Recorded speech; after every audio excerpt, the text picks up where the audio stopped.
This is obviously the modern way to travel.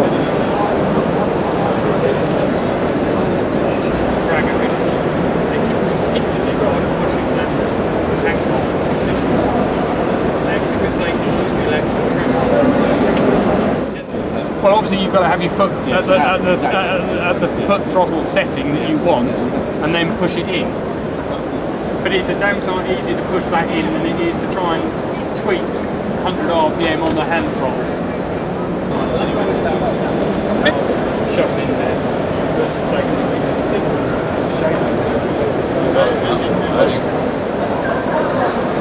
Because until that time, if you wanted to fly a gyro, you had to build one. The only way that you could legally fly gyros and have your own was to build a kit. And then 2 years ago, what happened was the first factory-built gyro came out, and then you could fly without building. Now what did that do? That changed the type of person who's now flying gyros. Because until then you were restricted to those of you who wanted to spend hours and hours and hours in a garage building a gyro. And there's loads of people who wanted to fly but not build. 2 years ago, that's now become a reality.